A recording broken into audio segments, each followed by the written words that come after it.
Okay, according to the machinery, I am live. Happy Friday. It's been it's been a I don't want to say a down week, but it's been a busy week, and I have between the holiday and then school starting, not for me, for my daughter, just trying to get things done. It's been tough, but I'm trying to get back in the groove. Hopefully, I'll be in better stead next week. Let me take a little Jamaica for the working man. Hey, Ian.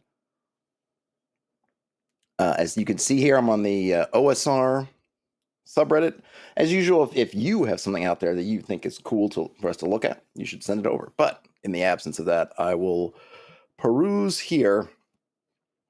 I think I had to look at something draw steel. Maybe last time I did one of these, because I really haven't had Reddit open on my computer much outside of these Friday things. So I wonder, did I go to draw steel here? I have put things in the Discord on Draw Steel because I've been sort of interested in the development, the community thing. I think part of my fascination with Draw Steel is that, though it's been a long time, I remember fourth edition, played fourth edition. I was an active participant in fourth edition when it was live, when it was new, when people were kind of getting involved. And I feel like there was now there were always some people who did not appreciate what 4E brought to the table. Didn't like the balancing, didn't like the real overhaul in the way things were done. And I will admit to, not that I hated it for it, but I could easily see that, okay, this is kind of a different beast. But there were some things that I thought was really interesting about it. And I wasn't someone, so the group that I was in at the time transitioned from 3.5 to fourth edition. There were some folks who were really, one of them, at least I know for sure, maybe two of them really kind of one of them for sure on the kind of more power gamey side of third edition, really knew the system in and out, had that, at least the character generation part of third edition down, but they've been, really in that. And so it was a real transition for us coming to fourth edition, which stripped a lot of that away. And a lot of people say, yeah, that's what we wanted. And, I wasn't someone who was really into the character generation stuff. Hey, Mark. But I remember at one point, I think I had that min-maxer make a character for me or find me a template I could use. And the internet was around, and there was, it wasn't what it is now, right? But there were forums, and I forget where you could find stuff on, and I remember I had a lot of fun playing a necromancer in 3.5. And there was a lot of that you just couldn't do it for you because the tools didn't exist. You didn't have, third edition was you had that whole buffet of feats and multi-classing and everything. So you really could come up with really kind of crazy character concepts, especially with all the splat books and all the materials that were out there. You could craft a whole bunch of stuff. 4E was, especially the beginning, was, okay, we're paring everything back down, which is not a bad thing at all, but it's definitely a choice.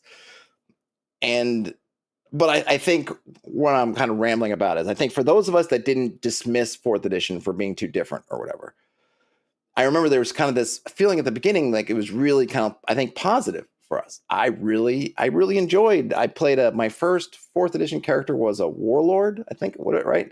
And I really enjoyed it. There were some rough spots because the warlord is you're I guess it's a support. I don't know what they called it in fourth edition, but you're basically a support class. You're there to help other people maneuver around, and by maneuvering them around, and you can get some good stuff. And when the other folks are on board with that, but I think I've talked about this before. We had one player who was kind of a mercurial fellow playing the rogue, or whatever they call thief, rogue, whatever. And we were kind of trying to play this 2-man team, or I was trying to play this 2-man game, and then suddenly something would happen, and they'd go dancing off, and the warlord's powers when they're just alone didn't work. It didn't work that well. It was kind of, and I'd be like, hey, I thought we were going to do this thing. And he's like, sorry, the guy hit me hard, and I'm going off over here now, or whatever. I was like, oh, okay. And so I guess I feel like for me, and I think for some other people, there was sort of this kind of rising, like, oh, this is really great and different. And then it's kind of plateau. And then I think for a lot of us, then it kind of fell down, this kind of up and then and then maybe, and so I think when fifth edition came around, I think we were all ready to move to something that, and the sneaky thing about 5e is it kind of backdoored a lot of 4e concepts in. It was interesting which ones they decided to and which ones they decided to drop. But, there's a lot of concepts from 4th edition that are in 5th edition. They just kind of gave them a slight twist and whatnot. I think some of that, just putting a new coat of paint on it, just changed the vibe for a lot of people. But I think they also looked at bringing back some of the stuff that people missed from the 3.x days, which is having all these different things you could do. Oh, I could, that stuff that I don't really love. Right, I'm going to take a dip into there, and I'm going to do that. But people do clearly love. There's no wrong way to play. And if you're one of the people who love doing this, I'm going to dip a paladin, and I'm going to do this, and I can make Batman, I can make Spider-Man, I can make whatever concept I want. You can't do that in 4th edition. They had multi-classing, but it was a really tamped down version of multi-classing. And I think you could do it once, maybe, and maybe they changed that when they came out with the essentials. Hey, my ear trumpet, thanks so much. But it's it's just a whole different ballgame. And so I guess why I'm part of my curiosity with Draw Steel is everyone is super, of course, the people who are in the Draw Steel community are for the most part really positive on the game. And not that I'm wishing them to get negative, but I'm curious. I guess my curiosity is, one, is it going to be like my experience with 4th edition, when it's going to look like all these things that made it different than 3rd, which I think is a lot of things that people looking at it now, coming from 5th edition, are like, oh my gosh, it does so much things different than 5th. In our case, like, oh, it does something different. Oh, this is great. And then whether it follows that same kind of arc. Now, of course, it's not the same game. The never missing, I think, is going to be interesting for people. I think people like it. It seems to be like one of the key things, I guess, that people say, it's the game where you don't miss. And okay, that's great. Yeah, you don't miss. That's good. I mean, combats are still long. And there are a lot of, I guess there's a bunch more classes. I mean, having more classes, you don't have from what I understand, that the buffet isn't quite there. So you're still going to be having to craft specific classes. You can't have dips and dupes to combine these 3 things, or maybe you can. I don't know. But I'm interested. So I've been following, so if you see me post stuff from Reddit, I'm usually looking at Reddit when I'm waiting for the subway or I'm doing something, and I'm just kind of like that, and I'm finding these Draw Steel pieces and posting them to Discord. That's kind of why. If I see them, like, oh, this is kind of interesting, like, that's what it is. But I'm not like, I hope people take it that I'm kind of anti Draw Steel. I'm not. I think it's not the game for me, and I think it's. I mentioned yesterday on the Discord, I think I said something along the lines of, I'm interested, but I'm not looking to play. Right. I mean, I guess I'm not looking to run. I would easily play the game if somebody was like, hey, Todd, I will run you in a Draw Steel game. Great. I'll try it. Maybe I'll love it. But it's, it's that. Hey, Frederick. But we're on the OSR tab. I don't think I'm going to dip into Draw Steel today. Hey, Croco. Unless we just can't find anything in here that's worth doing. I did post something to Patreon yesterday. Oh yeah, by the way, I have a Patreon. And this one I posted for. You don't have to. There's so Patreon's been making a lot of changes. I think they've been mostly good. I don't know how many Patreons different people follow. Patreon's been making some changes. There's one that they just, or at least I got opted into it yesterday, maybe.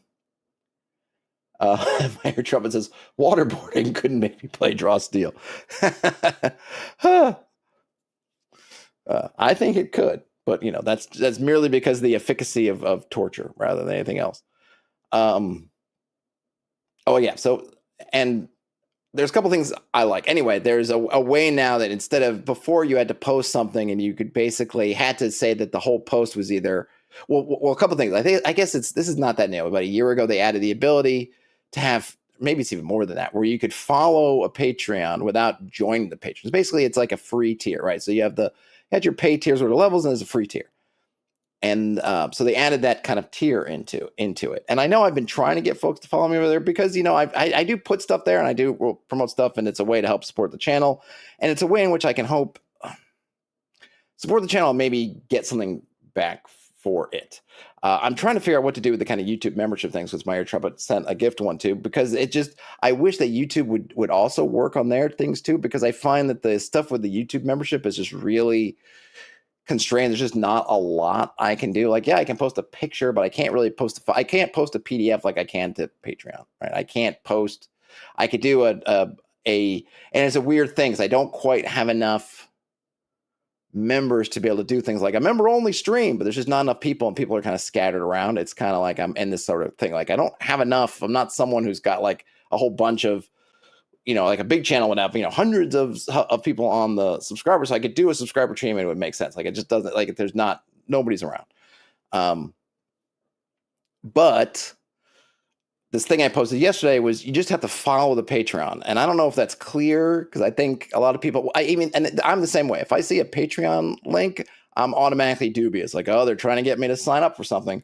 And I mean, yeah, we technically are, but hopefully you're okay to sign up. I mean, you're signing with, if you already have a Patreon or you're on Patreon, lots of people are, you're not really signing up with me per se, but just following on Patreon. And yeah, the idea is maybe I can entice you to support the channel that way and hopefully get some stuff. But anyway, I thought this was something we worked on the stream last week where I made this table of encounters.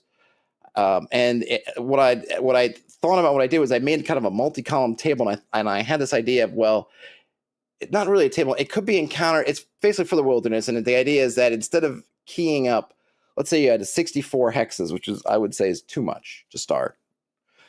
But if you had 64 hexes, instead of making keys for all the hexes, or even if you wanted to say every other hex. So we're going to do 32 hexes. We're going to key all those up.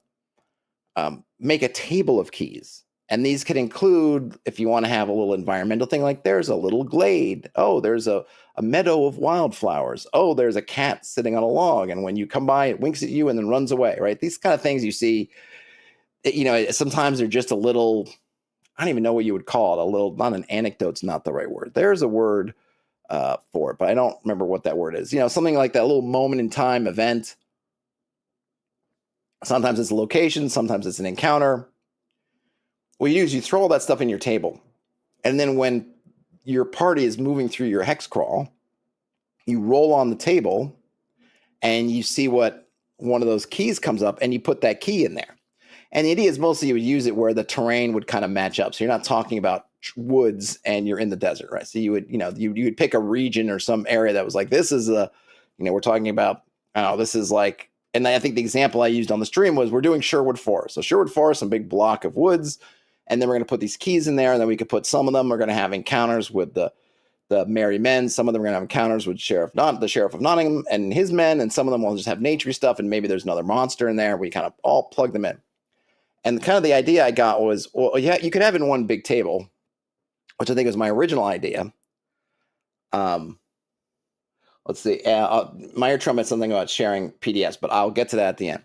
Or when I finish this, just so I don't lose my train of thought. The idea originally I had was one table of a lot of values, and basically as you were getting these keys or encountering these keys, you could cross them off. And so stuff that was, if you had say a D6 table and you had 10 entries, as you run through the top 6, that would open up the next ones. But then I had the idea of, well, what if you did a multi-column one? So I took a D66 table and I put it into 3 columns.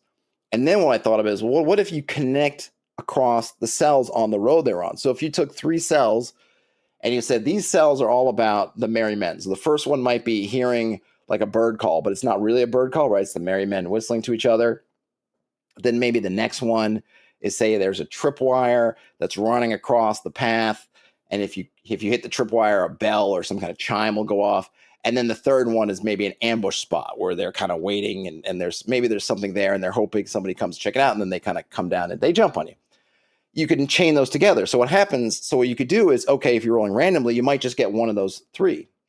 Let's say you get the third one, the ambush. Maybe you talk to the merry men and then that's fine. You go off and do something else. Maybe you defeat the merry men, they go running off.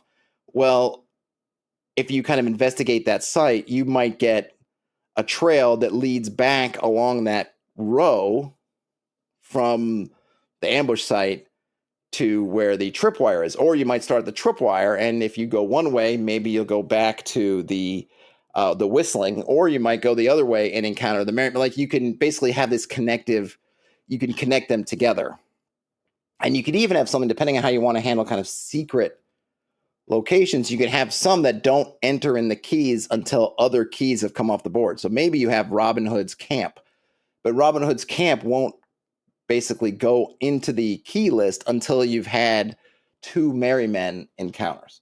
So I thought there's some really neat stuff you could do with it. And I put that together, and it's kind of a rough doc. It kind of goes over a couple different things, and it has that bit about it.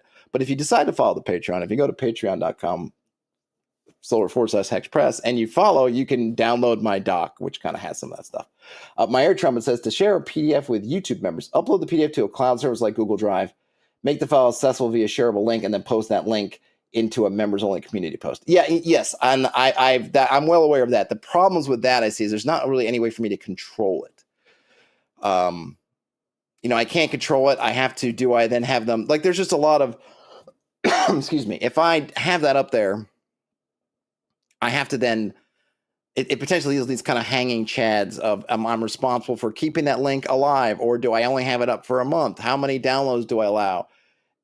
I'm not particularly worried about. I think I'm just too niche to really care so much about the sharing aspect. There's also a little bit just not very neat and clean, because someone could share it and then it goes off or whatever. It's just a lot of muckety muck around it. Whereas like Patreon, I can just upload the thing to Patreon and it's kind of, it just lives there. It's sort of, as long as Patreon's around, it lives there, and it's all kind of nice and clean and neat, and it's signed, sealed behind there, whatever. And I can just depend on Patreon to do their thing. And I wish YouTube would just give more, especially since YouTube, by the way, is owned by Google, who also has Google Drive. If they made, which I feel like they could easily in quotes do, is make some integrations to say, to my ear trumpet's point about uploading, upload to Google Drive and let me connect that, hook that up through internal API, blah, blah, blah, so that I can put that in my post, but I don't have to keep track of third party or, what's this going to? And then if I take it down, or,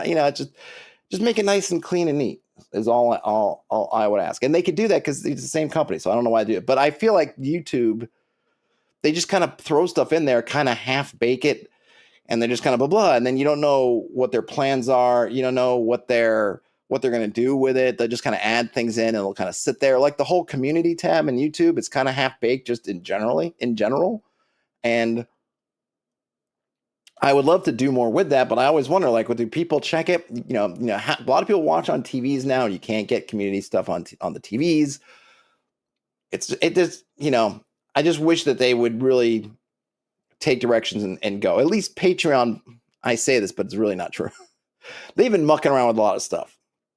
But I feel like their end goal, at least you have an idea of, like, okay, here's what their end goal is. Their end goal is to get people to, because they are essentially, they work for me, right? As a creator, all the creators, they work for me. So their job was to make things potentially easy with features to help me attract people who would like to interact with me. So at least it's very straightforward. With YouTube, they don't really work for me. In a sense, I kind of work for them. It's a weird kind of relationship. And then the tools, like with their Patreon's best interests align mostly with my best interests. Now, there may be some points where they come out of alignment, but more or less, right? I cannot say that YouTube's best interests align with me. And so, there's a whole lot going on. Ian says, I act like Google's internal teams have any communication with each other whatsoever. Well, I'm not saying that they do. I mean, it's actually, I would say, I'm fairly certain they don't, but they could. These are things, and I think, Ian, I imagine if they looked at feedback, because I've left this feedback, I'm sure I'm not alone in saying, the community features are great. I'd like if I could do more stuff with them than just either upload pictures or do those things, right? I'm sure that other people, because there are lots of creators who do channels that would love to share things other than pictures with their community, members and memberships and all that stuff, and do other perks. And, I'm sure I have to imagine it's crossed somebody's mind before. Like, hey, we'd love to be able to love to be able to share, have some kind of cross integration with Google Drive, but they don't do it. And Maya Trumpet says that they hate Patreon and Substack as well. I hear you. It's not that I love them. There's just not a lot of the thing is, as a creator, it's hard, right? Because and this is like, we as humanity have done this to ourselves, right? It would be great if you could just come to my website and sign up with me, and you and I can have a direct relationship, and that can work.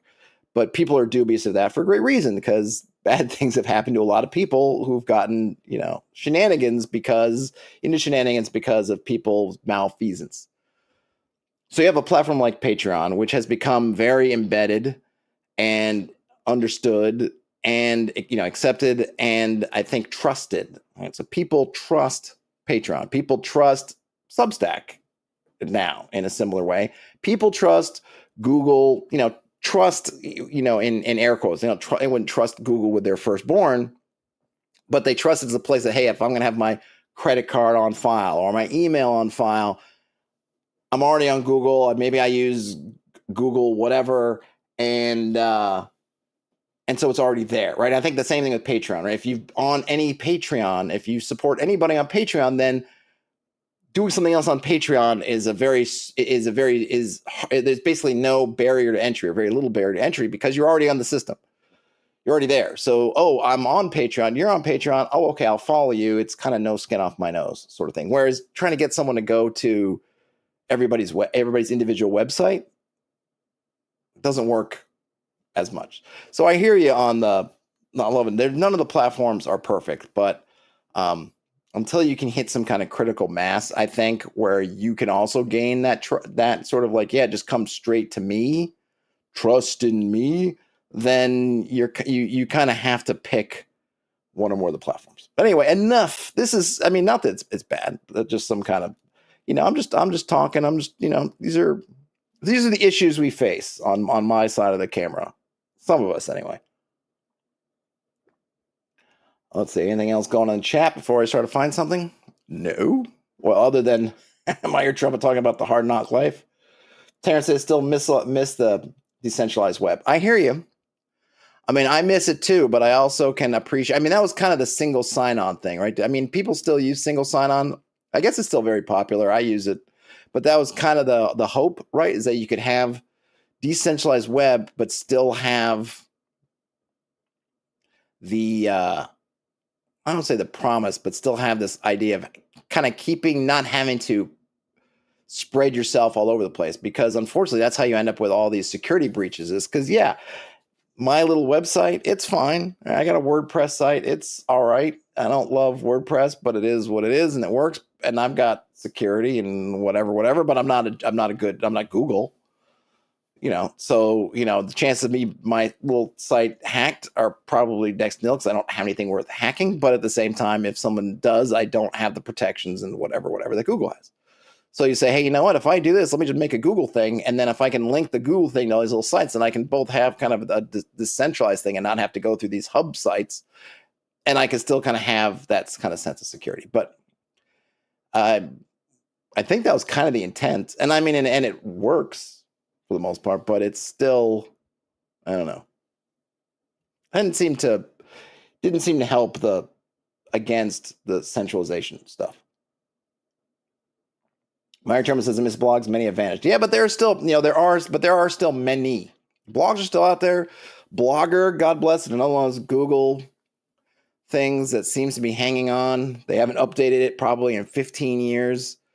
I can't imagine. I would never go and make a new blogger now in 2025. You just don't know when there's something going to pull the plug. But still there. It's still kicking. Hey, and I spent, Meyer Trump and I spent all last month blogging. I did that, what was it called? RPG a day.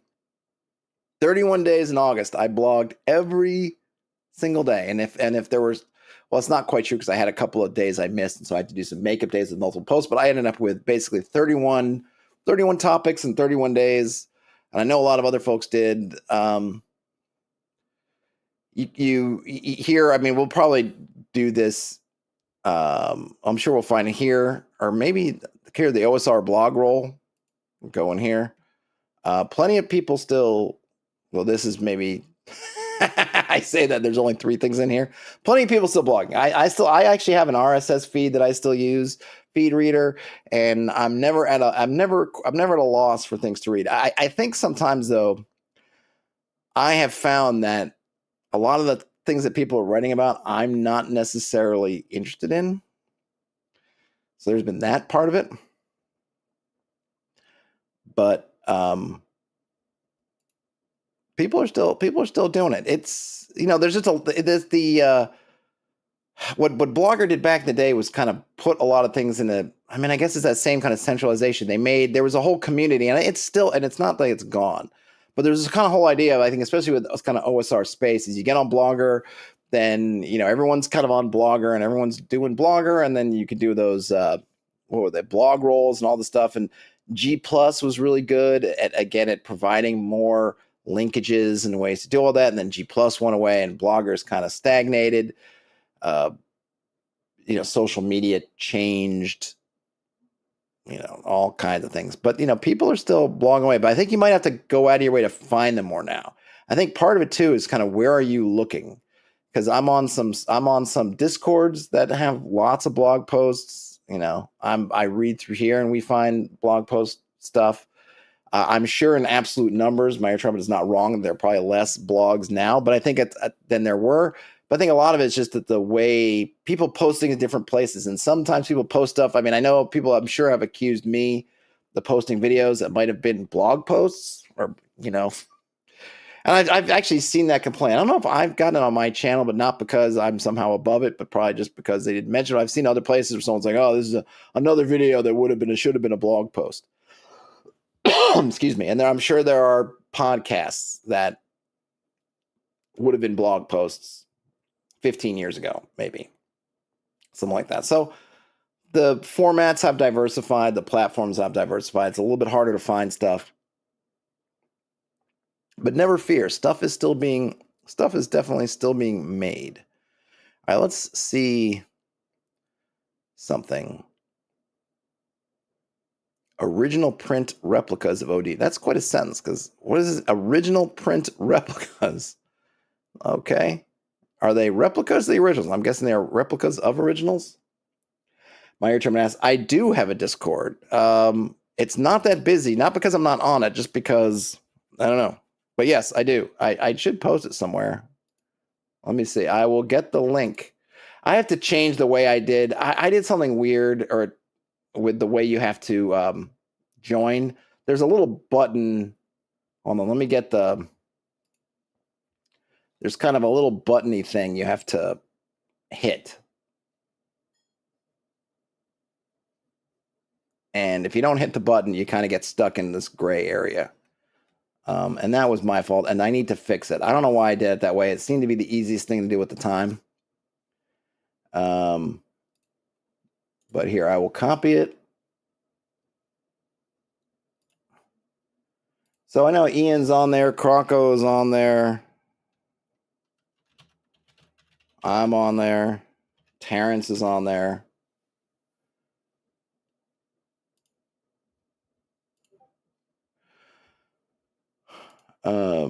We be on there.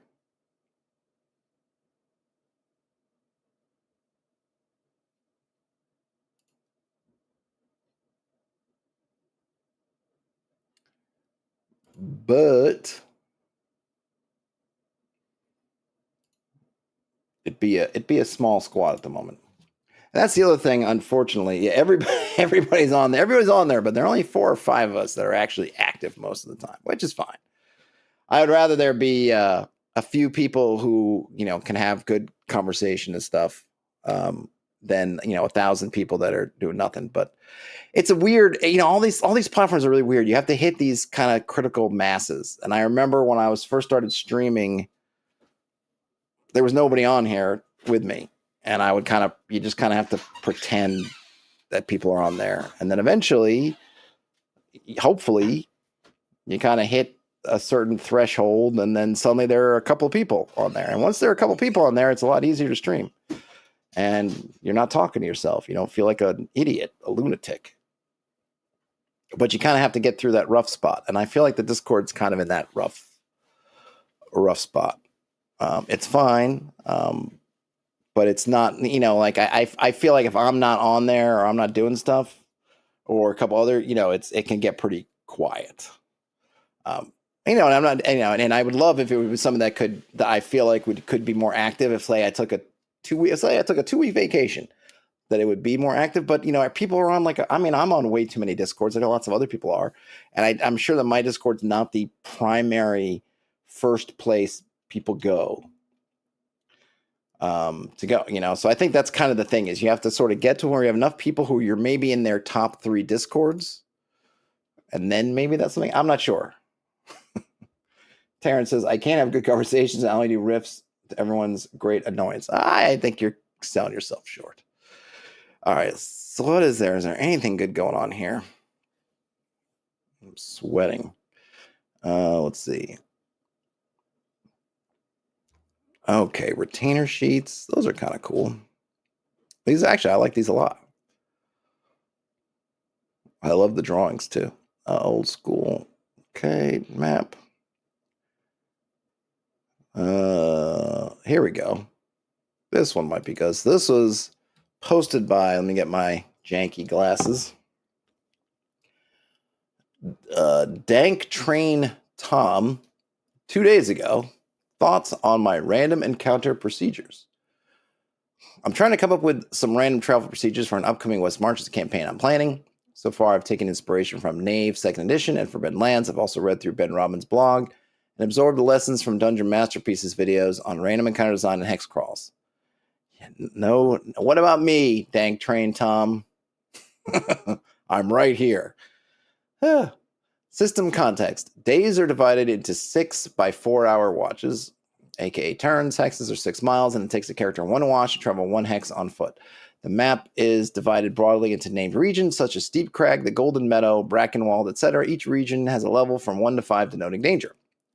For random encounters, I have the following. At the start of each day, roll 1d6 and compare the result to the current region's danger. Rolling at or below the danger score results in a random encounter during the day. If an encounter is rolled, roll a d6 and a d8. The d6 result denotes the next watch in which the encounter occurs during the day. The d8 is the result on the Wandering Monster table. Some tables have a chance of triggering a reroll on the nearest adjacent region's encounter table instead. This was an idea outlined in Ben Robin's original blog post I thought was a clever way to make the world feel alive.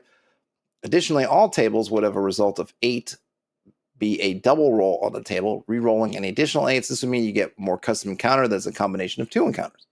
This idea is also in Ben's blog, but was also highlighted in Baron DeRop's hex crawl video as a way to make the encounter and overall world feel more dynamic. In Baron's video on random encounters, he also mentions a D666 or D-Devil table where you roll 3d6 and assign each value to a column table.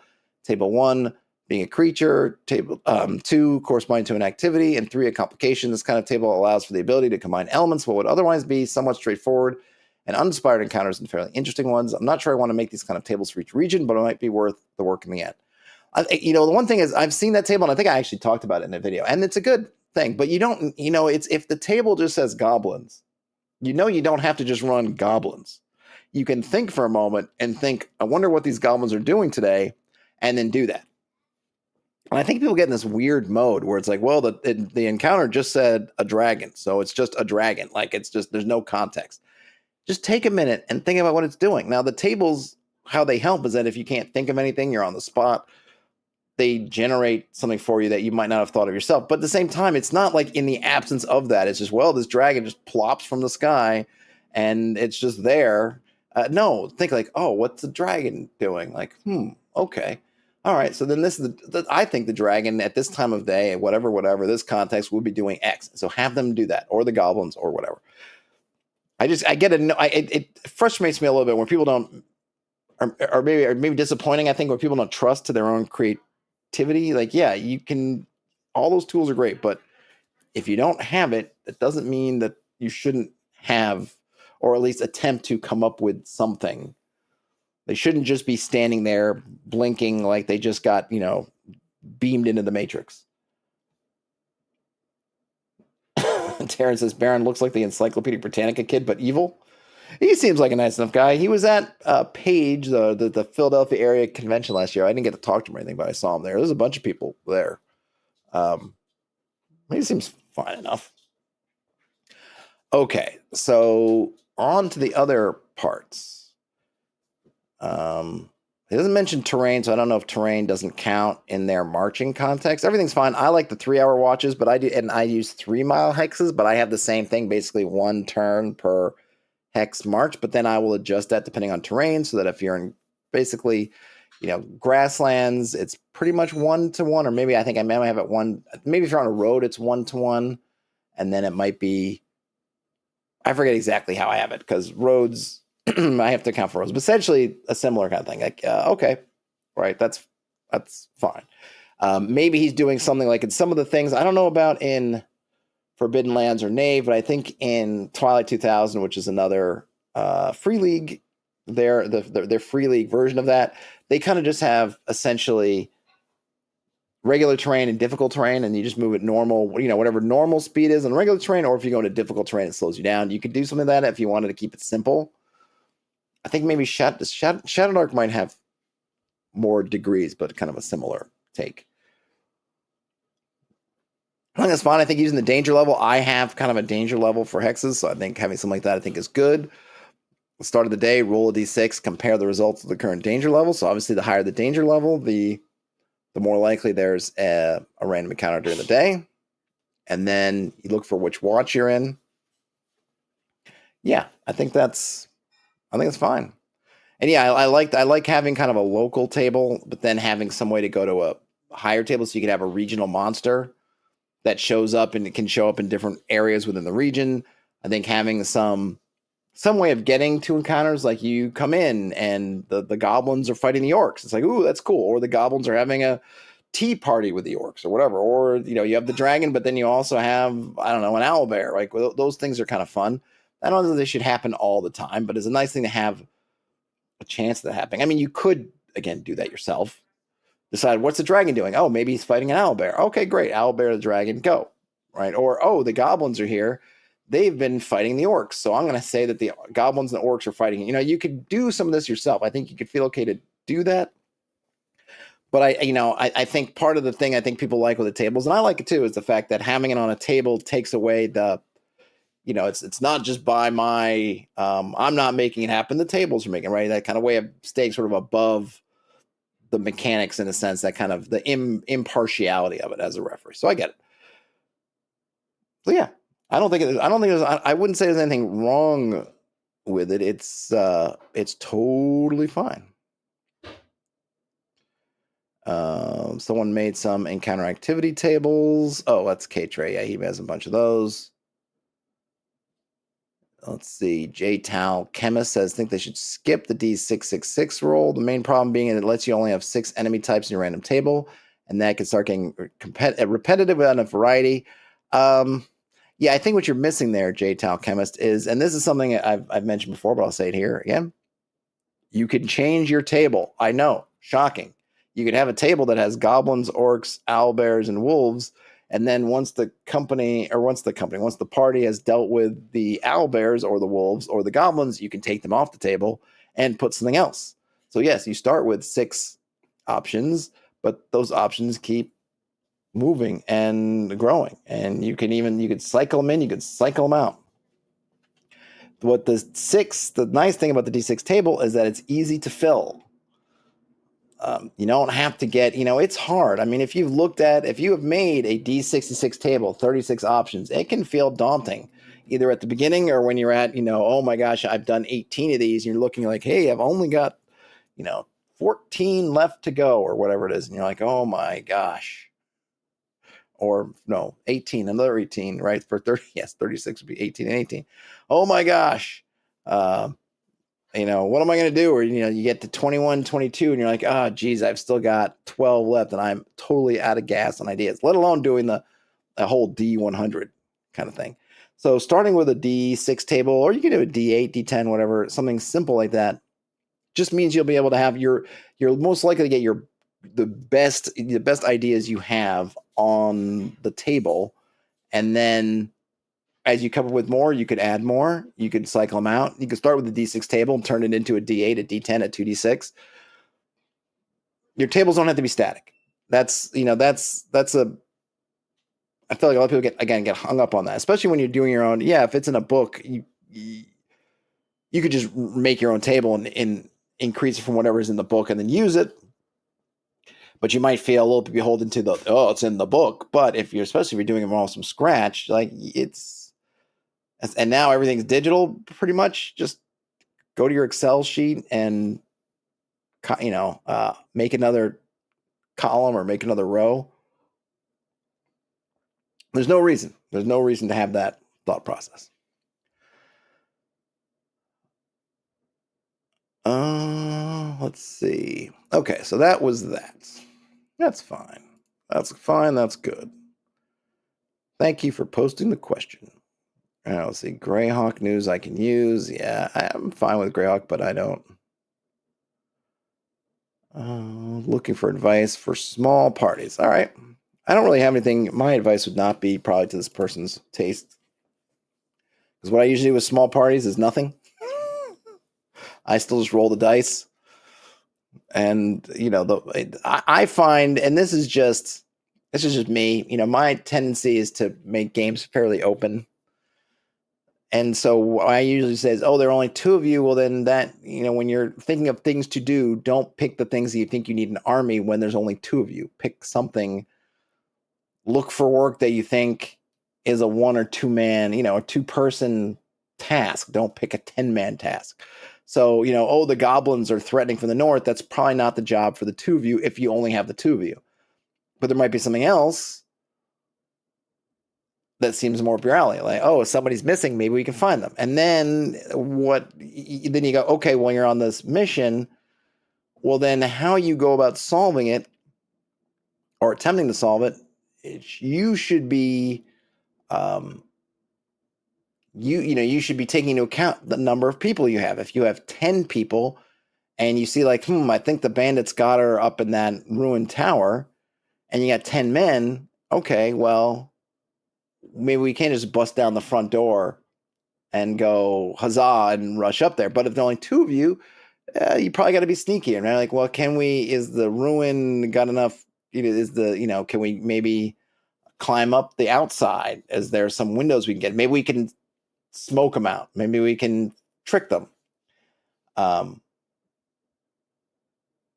There's all kinds of ways to do it. But the key is, for me, or from my perspective, is that you're open to different things. So you don't have your mind sounding like, this is a dungeon crawl. And so we only have 2 people. You're like, you can, not that you can't dungeon crawl with 2 people. You absolutely can. And the same kind of things apply, but just being flexible in terms of, again, I being that more of a sandboxy type, you guys are in the town. There's 2 of you. So what do you guys decide to do for this right thing? Okay, great. And then being open to these ideas. And of course the party needs to think outside the box. But there are tons of examples in fiction where there's only a couple people and they do things that are, they find unique and interesting ways to tackle problems that you might not have thought they could tackle, but they come up with a plan and they execute the plan.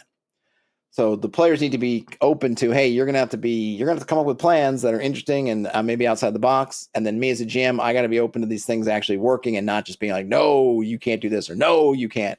All right, let the dice decide. Give the players some latitude, that kind of thing.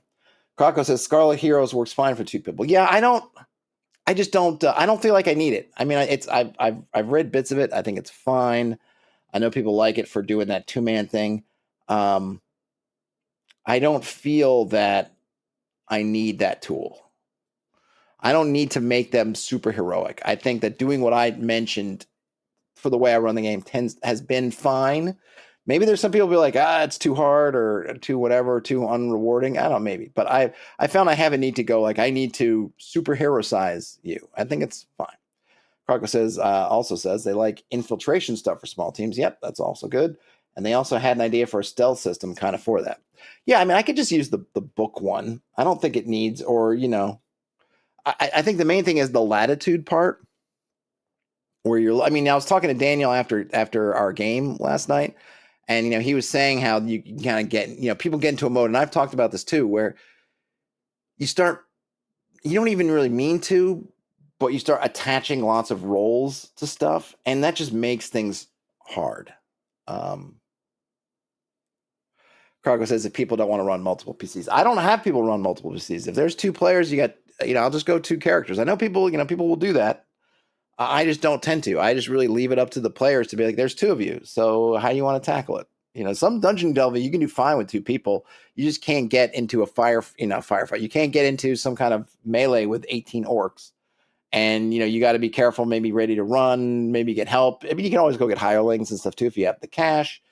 I just leave it up to you, but I don't make any adjustments. And in that way, though, I guess if you're playing kind of a West Marches kind of thing and you don't know how many players are going to show up, that's fine. So if you have 2, then 2 go out or do whatever they decide to do, and they got to make do. But then if 4 people come, I don't have to change a whole bunch of stuff because I'm not changing anything. I know Crocker says all their 18 orc dungeons out the window, or you just, you don't have. I mean, that's kind of that's part of that sort of joke about the 18 orcs in the 10-foot room kind of thing. But you just you gotta plan accordingly. If you're in that sort of situation. But what I was mentioning, the other part of it was you're talking about infiltration, right? I want to come up with a stealth system, and I'm not saying don't come up with a stealth system. I'd love to see it. I don't tend to think I need to create a system for it, but what I think you need to do, and maybe with the less people, it's even more important. I think it's kind of important across the board, is try not to fall into the trap of making a bunch of mechanics, whether they're new or established, to do a thing. See if you can figure out like a role to do it, or hey, is it something you can just hand wave to somebody? Is it something, or do you feel like no, that needs to be challenged? Okay, that's fine. Can you do is one challenge, because the more you make people roll the dice, you're just increasing the chances of failure. Even if in your mind you're saying these are all 90% rolls, 90% chance of success. Like that's that kind of thing. Like I'm going to make you roll a d20 5 times, but you only fail if you roll a 1, and that's fine. It's a 5% chance failure, but you're doing that 5% chance of failure if that's the only thing you can fail, and you're still doing that 5 times. So if you put that into any dice and check the odds, it's no longer a 5% chance failure. It's 5% chance, I don't know, with 5 opportunities. So that goes, and I don't know what that is, but it's not 5%. It's gone up. And so when you have something, and there was actually, I guess I can give this example from a game I played in on when was it Wednesday night? Yeah, Wednesday night. I played in the Castles and Crusades game. First time playing Castles and Crusades, and it was fun. First time playing on Fantasy Grounds, which was fun, though it's a little bit clunky. And at one point, one of the characters, not me, was really kind of into it, and we were fighting these goblins, and they'd knocked out one goblin, and there were 2 other goblins there, and he wanted to pick up the goblin he knocked out and swing it around. I think he was an orc, playing an orc or a half orc, swing it around and knock out the other goblins. And the GM at first started to kind of go through the rundown of the procedures. And when we first started running it down, I was like, oh man, this is going to be tough. Because he was trying to go kind of by the book. Well, first you got to make this check. And then it was kind of like, then you got to make this check. And then you got to make this check. He ended up just having him make 1 roll, basically. It's like a kind of a grapple check. But you could have just, I would have probably just had that as a strength check. He did it as a grapple, but it probably amounts to the same thing, right? And then once he made that check, he just ran with it. And it was fun. It didn't, I think maybe he was able to hit both goblins at once, which maybe is kind of outside the bounds of what a normal attack would do, but who cares, right? He's swinging a whole goblin around. So it fits the fiction if you want to have that kind of thing. And it allowed the player to have a chance to do something fun, because if he'd gone and said, well, first you need to make a grapple check, then you got to make some other check, then you got to make some other check, then you got to check your proficiency with improvised weaponry, then it's like all that stuff has just killed the little bit of joy you had, that kind of fun, just out of the box, just in the moment thinking. It's dead because you've buried it under making 8 rolls. And every one of those rolls, as a player, is going, I'm going to miss one of these. Like one of these, I'm going to miss one at least. And so where does that leave this whole thing with doing all this stuff? And with small parties, you don't have the latitude of having a bunch of people. So you don't get a lot of, if you have if 8 of us were trying to pick up the goblin and you're going to have us make 3 rolls, at least we then have, okay, well, chances are overall our odds may not be that great, but at least 8 of us can try. But if it's just 2 of us, it's kind of it can kind of stink. So I don't think it's ever. I think whenever you can do that, just say, "Hey, I'm gonna give you one roll, or I'm just gonna let you roll with it," or it's kind of fun. It doesn't really change the mathematics or anything. So, and I'm not worried that that's going to become your sole technique. Is I'm going to carry around an unconscious goblin and swing it at everybody. That hey, I'll just give it to you. It's a one shot. Or whatever. I'll give it to you.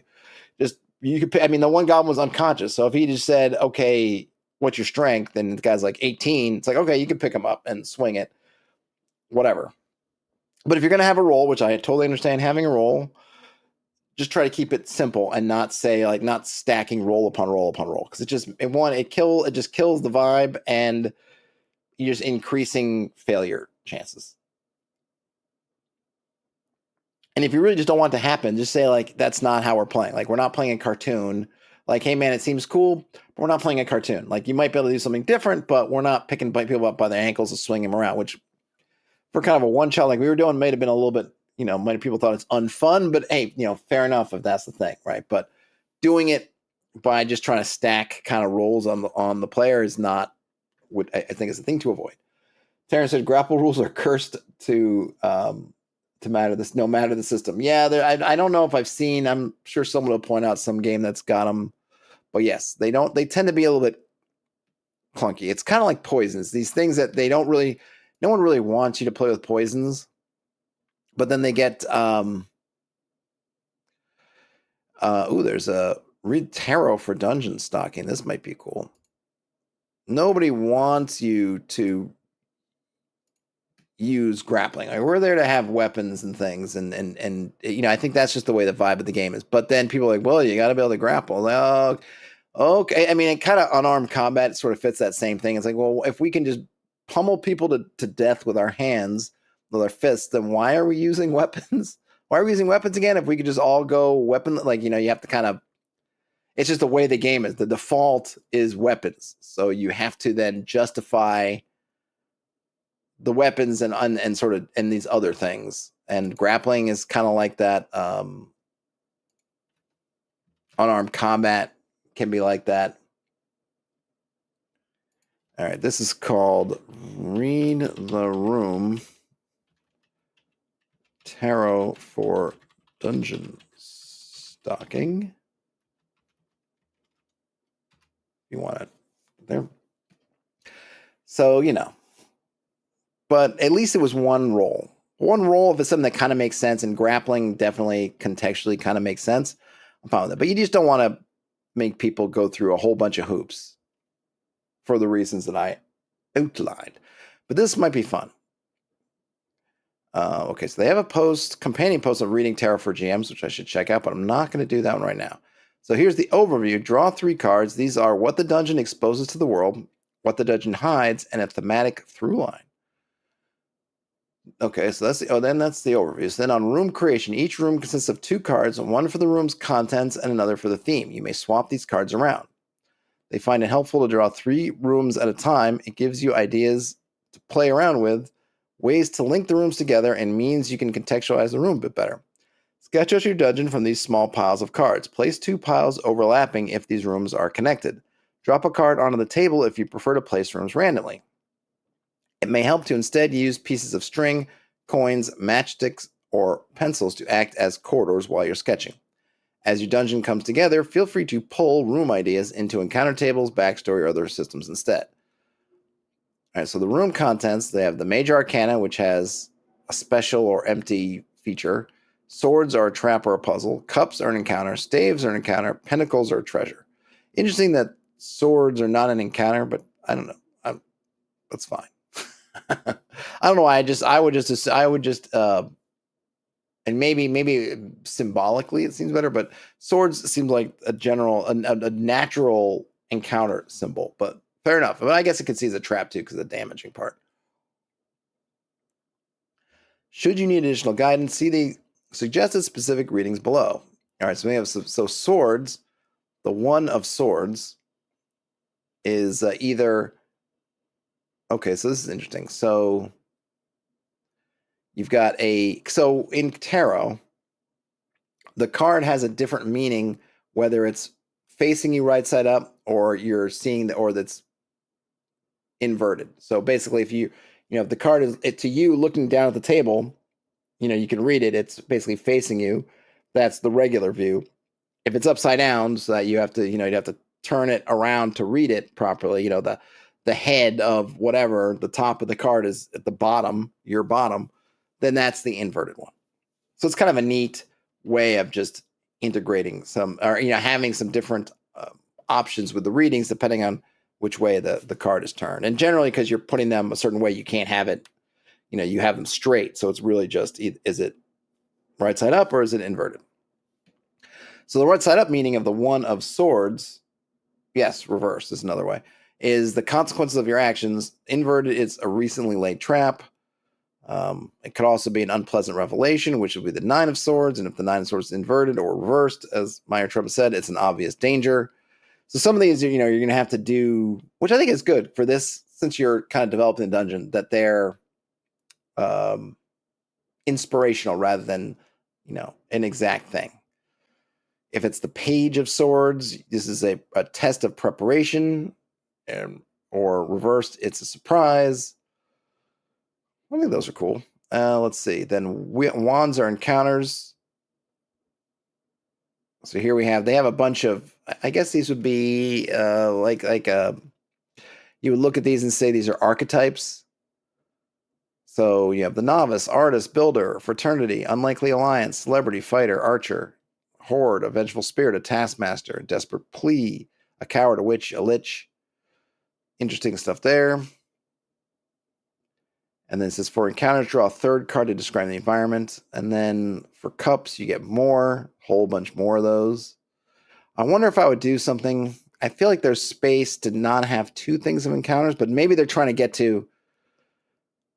I feel like this is a little bit like they're trying to get to the kind of distribution that you have in that kind of classic.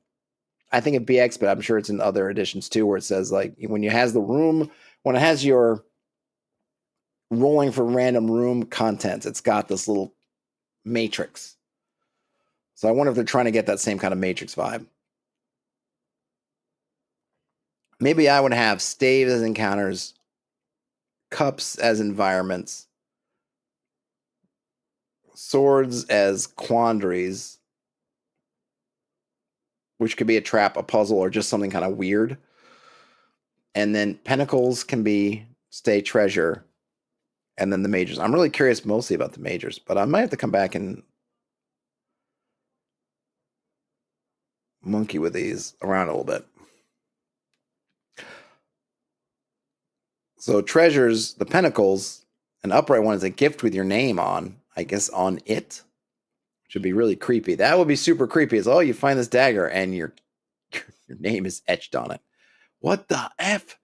And then reverse could be a fresh corpse, a schematic. I would probably use a map, but maybe that's setting dependent whether you get schematics or maps. And then it's like confusing text hiding something. A never-ending supply, I'm not sure what that would mean, versus something you can eat, so on and so forth. And now here are the major arcana. So the Fool can be a spark of hope or a cruel prank. The Magician can be a manifestation or a burden of knowledge. The High Priestess, a library or a ruin. So here the generic stuff for the major arcana, which are the feature. We have feature or empty room, shouldn't be dead. They might convey information, push themes, give breathing room, or serve up minor tools, junk or architectural features that the players could use as part of bigger plans. So one interesting thing with cards. So this is really cool. I'll have to go through this a little bit more because I kind of like this. I'm seeing something I could do with this because I've been actually looking at tarot cards for doing something, and this is giving me some info, but I think I might do things a little bit differently. Couple things that make cards. So when you're rolling dice, right, you have these probabilities, but you can always get the same results multiple times because you're rolling the dice, and the dice reset with each roll. 1 to 6 and 1 to 6. You roll it 10 times, it's still 1 to 6 and 1 to 6.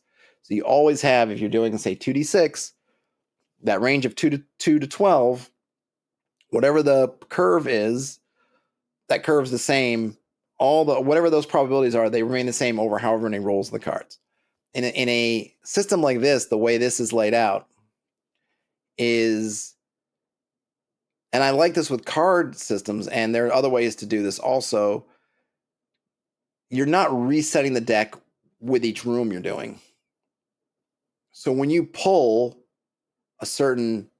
two certain cards and you have them there and you've laid that there to be part of your map or whatever you're doing with them, and you're pulling more cards out, not only can those two cards not be drawn again because they're already out, it also changes the probabilities of drawing the other cards. So of course, the more you're drawing out, so you can have a lot of fun with that, a lot of interesting things with the way the odds of getting cards will change as you're going through the deck because the cards are being removed. The contents are not being reset, right? So you get some different things that you can't really do with dice. You can kind of do them with tables if you're crossing things. Like I was saying before, if you have a D6 table and each time you come across one of the things on those D6, you cross it out. Then you can do different things. Like, yeah, with that, you can kind of mimic something similar with either, however you want to handle now, there's one thing less on the table. It changes the odds of the other things showing up, depending on how you want to do that. So you can get some simplified with a table, but with pure dice, you can't because, like I said, the dice reset each time. So I think there's some neat things. I remember, I think I played, like I've said before, I played in a DCC Western game where they used cards for when you're firing your guns, and that deck was shared, but it was also depleting, and some of the things were good in the deck, some things were bad, but it gave you this reason to pay attention to the deck because as people are using the deck, things are changing. So if you're watching it and people are shooting a lot of bullets, and so they're drawing from the deck a bunch, you can try to look and say, well, we didn't get anything. All this good stuff came out, which means that whatever's left in that deck, there's a higher probability of me getting something bad, or vice versa. Oh my gosh, they got 3 or 4 bad things. Well, that means my chances of getting a bad thing are reduced because some things have already, the supply of bad things has gone down. My ear trumpet says there are solo games that use tarot. Yeah. His Majesty the Worm uses tarot, though I think they use it. I think I said before. I have to go back and kind of look at His Majesty the Worm again, but I was a little bit disappointed. They didn't seem to really use the tarot, I feel like, to its utmost, but it is in there.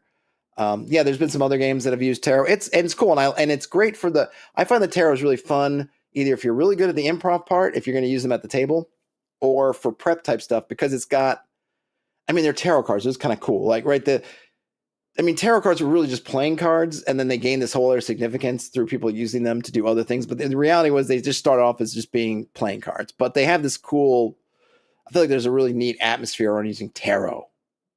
Right? It's just kind of neat. And they have all this, I feel like there's so much great, because it's got this atmosphere around it, this kind of thing about tarot. You've got that kind of wing and all the inspirational things, like you drew death. You drew the tower, like, oh, this is cool. And even though death doesn't necessarily have to mean death, I think it mostly means, changes and ends and beginnings and whatever. But it's like, ooh, like these are really, they just kind of have a power to them that I really like. So in prep, they can be great because they give you all this inspiration, and it's done in a very neat little way, right? It's just the card. And even depending on what deck you're using, what kind of art they're using can have a great influence on what you see. So I think they're really cool. And you can use them in play too, but you if you're like most people, you tend to need some time to really think about what the card is.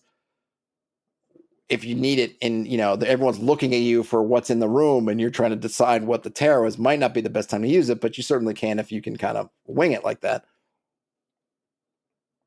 But I think in prep, they're a lot of fun. And I always like tactile things. You can get things to roll them online, or draw tarot things online, but I think give me the tactile actual cards. Let's see. Everway had their own special card deck. Yeah. Some games definitely have. And Ian said that their copy of His Majesty the Worm came in today. Ian, you got so much stuff. I'll be curious how you think. Oh, before I go, I got some things in the mail too from Free League. They're all one ring. I'll have to add these to this. So I got, they sent Realms of the Three Rings. No, Realms of the Three Kings, which, let's see, the box text says, in Aragian long ago, many elven rings were made, magic rings as you call them. And they were, of course, of various kinds, some more potent and some less. The lesser rings were only essays in the craft before it was full grown, and to the elven smiths they were but trifles, yet still to my mind dangerous for mortals. But the great rings, the rings of power, they were perilous. I'm sorry, this is Realms of the Three Rings. Not Kings, I was right the first time. I didn't have my glasses on. Realms of the Three Rings. And then that's one. And then Tales from the Long Lands is the other one, which is 6 adventures, all set in the lone lands of northwestern Middle-earth in the year 2965 of the Third Age. So that'll be fun. And then the last one of these, Ruins of the Lost Realm, which is Eriador. Bum, bum, bum. So, it'll be cool to dig into those. I enjoyed that play of the One Ring. Maybe I need to run it myself so I can just try it out. I keep saying I want to come back to that Strider mode. I might need to just Strider mode some stuff. I might need to Strider mode me some Lone Lands or something. Lone Lands, Strider mode seemed like a good combo, right? Because you're you're alone in the Lone Lands. I'm going to curious before I go. Actually, I want to read this Reading Tarot for Jams. Maybe just see the highlights. Oh, those are some cool looking tarot cards. This one by Joe Sparrow is kind of neat. 35 pounds. Structure, all right. Because I know I've been messing around with doing like just using a kind of a cross. Like I think they call it Celtic. It's not quite the Celtic cross because that's more cards. Just doing kind of like one card of like your present, and then the one over is the obstacle, like you and the obstacle, something like that. I'll have to go through this. This is pretty cool. Yeah, I really dig tarot cards. I'd like to do more of them.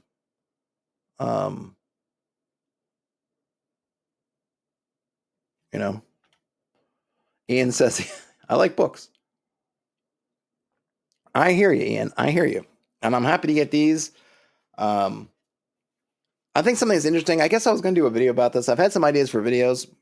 They haven't quite materialized all the way, but one of them, which I guess I'll just talk about now before I head out, is like the generalist games versus the specific games. Specialized games, maybe is a better word. And I just was reminded about this just now because His Majesty the Worm came up in the conversation. But that one to me is kind of specialized, where you have a specific, really kind of procedure you're doing, like town, like it's got this kind of set procedure. And the other one I think is Mythic Bastionland comes to it. I mean, maybe it doesn't have to be, but I felt like it has this. It's for a particular sort of adventure, doing a particular kind of thing, and I think those are great. I mean, I haven't played His Majesty the Worm. I haven't played Mythic Bastionland, so I don't know for sure they're great, but I mean, the idea of them and all the concept is cool. But I still find myself drawn to just having a system that can just be my everyday system. I still like that about something like BX, about my own system that I'm, going on about. Is just that I can just play, whatever. Oh, we're dungeon delving. Great. We could play the system. Oh no, we want to do politics stuff. Great. We could say, like we can just play. Like I just have, and I'm totally not against going and playing other games or other systems. That's great. But at the end of the day, like I have this one that's kind of like, this is my home system, and whatever this campaign world can have a whole diverse things to do, and we can just do that. And I don't know if it's going out of fashion. No, because it's not. I mean, D&D is probably, maybe the best well-known of those. I think Daggerheart is still in that same zone. Draw Steel is a little bit different. It's not giving you a whole procedural thing, but it's definitely, and I'll say this, I appreciate it. I think one of the things that 4th edition did poorly was kind of communicate really what they wanted you to do and kind of what it is. It kind of came in just like, hey, it's just D&D. It's just a new edition. But the rules, I mean, look, I tend to push back a little bit on the D&D as combat simulator. But 4th edition was D&D as a combat simulator. Yes, you could do things outside of it, whatever. But it was very much your characters are very geared towards combat. You were pretty much geared towards like this is where the fun is in the game is doing these combat stuff. That's kind of you're definitely being funneled in there. And I'll fight on that hill if someone wants to tell me like no no no. I'm like I was there. I was there when the will of men failed. So it was like that. Now and Draw Steel to their credit, though I find it annoying when people want to keep people will say like, well, what about this thing? Like, it's not meant to do that. It says so, But they'll say like, this really is a heroic game where you go out and you're going out to defeat villains and monsters. That's kind of what the game is. Because I saw someone posted something on the Reddit.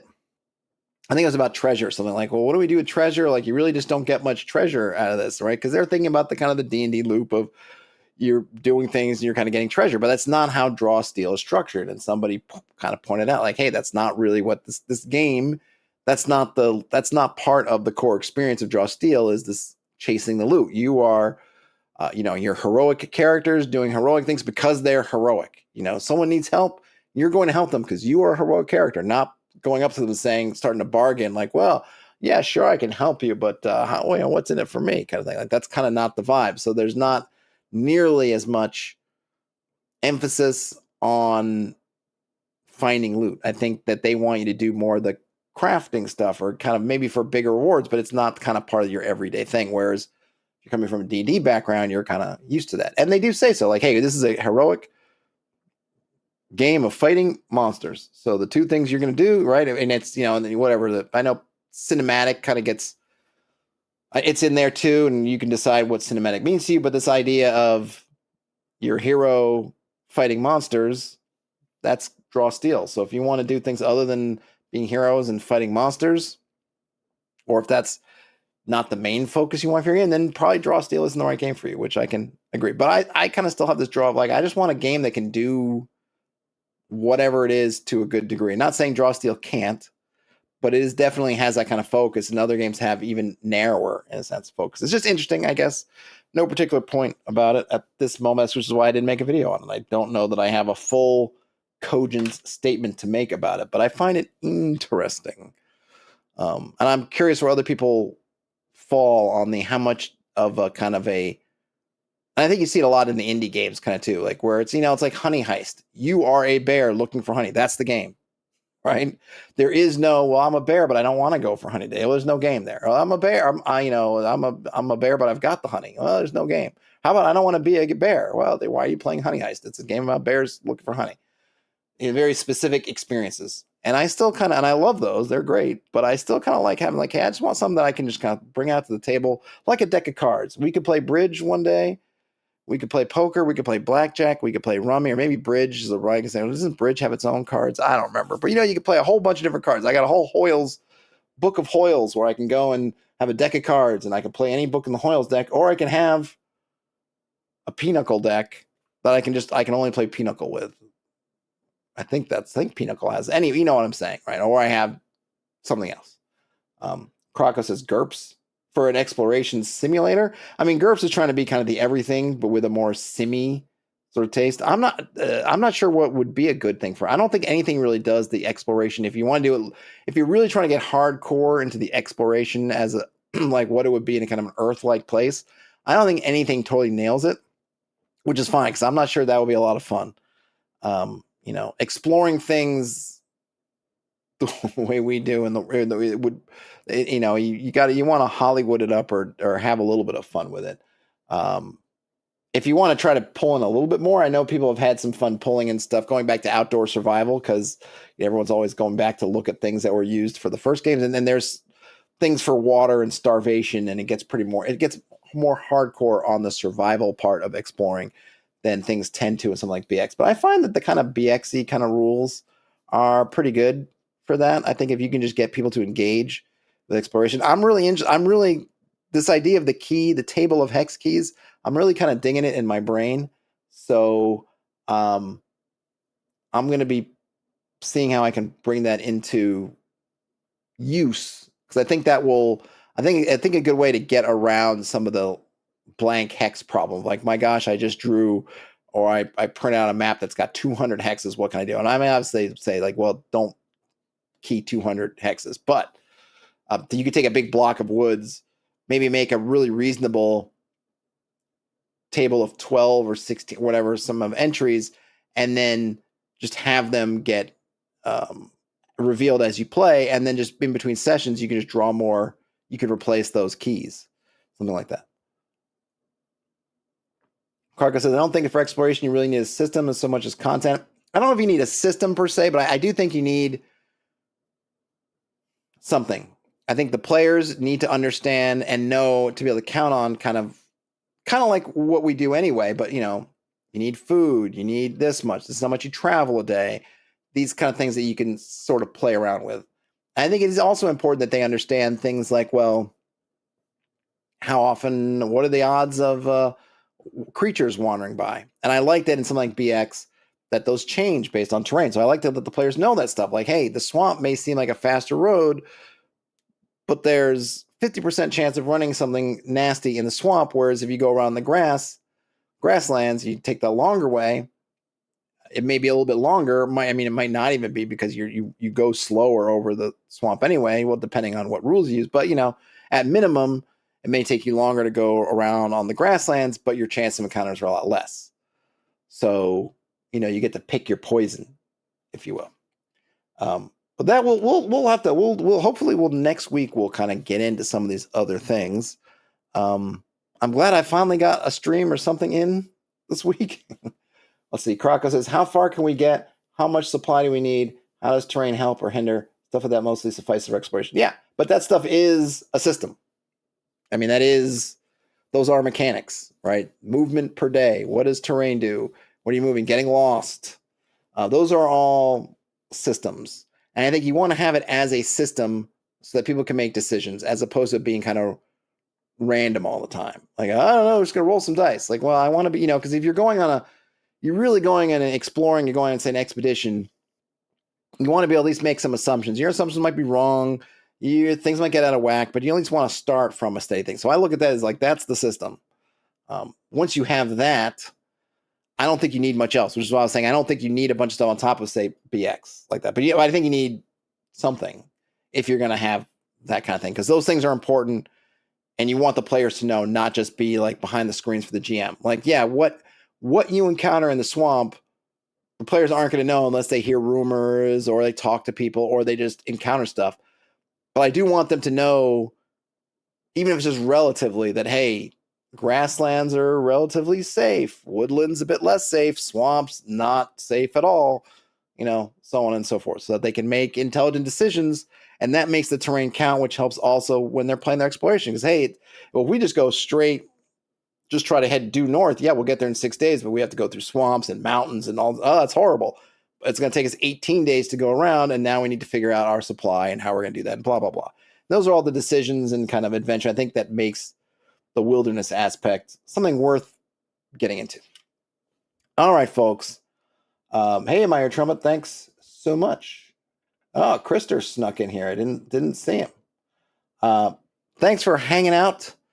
Enjoy the rest of your day, night, whenever you're watching or listening to this. I will try to get back into a better cadence of videos and streams next week. We shall see. Maybe we'll do some reads for some of this One Ring stuff. I have some other stuff on my pile that I've been holding on to too long. So I'll kind of get back into that. And then I'm trying to finish up this stuff that I shared on the Patreon and kind of work that out. So if you feel like checking that out, go for it. Otherwise, we'll talk about it more. Anyhow, game on, everybody. Talk to you later. Bye now. Thank you, Meyer Trumpet. Later, Gators.